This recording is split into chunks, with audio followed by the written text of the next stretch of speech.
याद रखो ए आशिको, टाइम हिकड़ी तलवार है। वह तलवार या बाने के ज़बह करे या बानो उन तलवार के ज़बह करे। वह तलवार जेकॾहिं असां उन जो क़दुरु कयोसीं त बानो उन तलवार के ज़बह करे वियो। जेकॾहिं असां उन जो क़दुरु न कयोसीं त उहो टाइम यानी तलवार बाने के ज़बह करे वई। दोस्तो, थोड़ो असां पंहिंजे अंदर में सोचूं त जेका हीअ अल्लाह असांखे ऐं तव्हांखे ज़िंदगी अता फरमाई आहे त हिन जो मक़सदु छा आहे। हर चीज़ जो, हर शइ जो हिकिड़ो न हिकिड़ो मक़सदु हूंदो आहे। कुर्सी आहे उहा बि बिना मक़सद जी न आहे का। या थर्माश आहे चांहि वारो त उन जो बि को न को मक़सदु हूंदो आहे। या कपिड़ा आहिनि उन जो को न को मक़सदु हूंदो आहे। यानी उहा का बि हिन दुनिया जे अंदरि अहिड़ी शइ न आहे जंहिंजो मक़सदु न हुजे। बिना मक़सद जे का बि शइ न आहे का।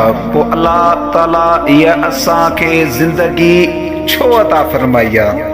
हिन जो बि को न को मक़सदु आहे न त इहे छाजे लाइ अता फरमाई आहे। या दौलत जे लाइ त तूं दौलत कमाई जांइ। पोइ जॾहिं क़यामत जो ॾींहुं अहिड़ो थींदो त मां तोखां दौलत पुछंदुसि त तूं दौलत केतिरी कमाया आहे। दोस्तो, हिन दुनिया जे अंदरि असां अहमियत ऐं असां इज़त हाणे कंहिंखे था ॾियूं। अंग्रेज़ी स्कूल कॉलेजूं अलाए छा मूंखे अल्लाह ताला अहिड़ो ज़हन अता फरमायो आहे अल्हम्दुलिल्लाह जो इहे असांजे ज़हन में ई न आहिनि के अलाए कहिड़ा कहिड़ा नाला पैदा थी विया आहिनि। अलाए छा पैदा थी वियो आहे त अंग्रेज़ियूं फलाण टीर।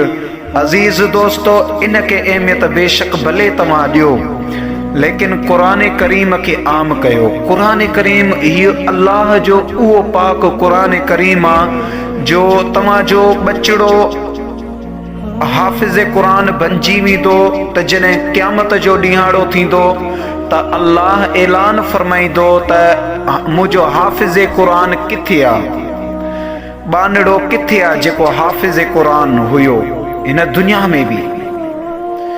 अल्लाह ताला उनखे पंहिंजे दरबार में घुराईंदो। मुंहिंजो बेनियाज़ रब वरी फरमाईंदो त हिन जे वालिदैन खे बि घुरायो। जॾहिं वालिदैन बि ईंदा ऐं उहो बानो बि ईंदो